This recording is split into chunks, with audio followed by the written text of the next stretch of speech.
கையெழுத்திற்கு எந்த வழக்கறிஞர் ஒப்புதல் வழங்கினார் என்பதை உரிய புகார் மூலம் நாங்கள் அதை நிச்சயமாக நடவடிக்கை மேற்கொள்வோம். இதற்கு ஒரு முற்றுப்புள்ளி வைத்தாக வேண்டும்.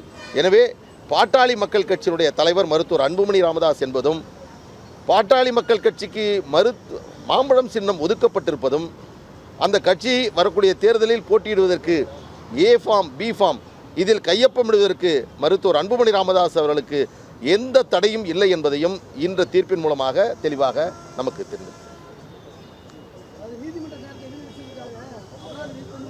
இல்லை, அது அந்த நீதிபதி சொன்னார், இந்த மாதிரி தேவையில்லாமல் போட்டு விட்டுறீங்க, இதுக்கு பிறகு நீங்கள் ஏதாவது வாதிட்டால் நான் அபராதம் விதிக்க வேண்டி வரும் என்று சொன்னார். எங்களை அது இந்த வழக்கில் ஒரு எதிர்த்தரப்பினராகவே சேர்க்கவில்லை. எங்களுக்கு வழங்கப்பட்ட நோட்டீஸை ரத்து செய்ய வேண்டுமென்றால் முறையாக அதற்கான ஒரு எதிர்த்தரப்பினராக சேர்த்து தான் அந்த வழக்கையை தாக்கல் செய்ய வேண்டும். அந்த நடைமுறை.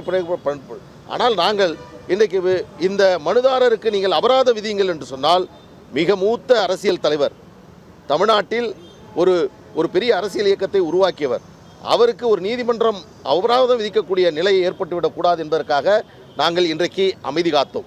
இதுதான் மருத்துவர் அன்புமணி ராமதாஸ் அவர்கள் எங்களுக்கு கற்றுக் கொடுத்த பாடம்.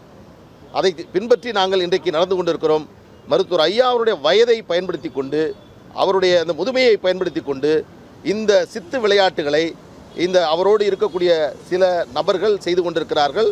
சில அரசியல் கட்சியினுடைய தூண்டுதலோடு இதை செய்து கொண்டிருக்கிறார்கள்.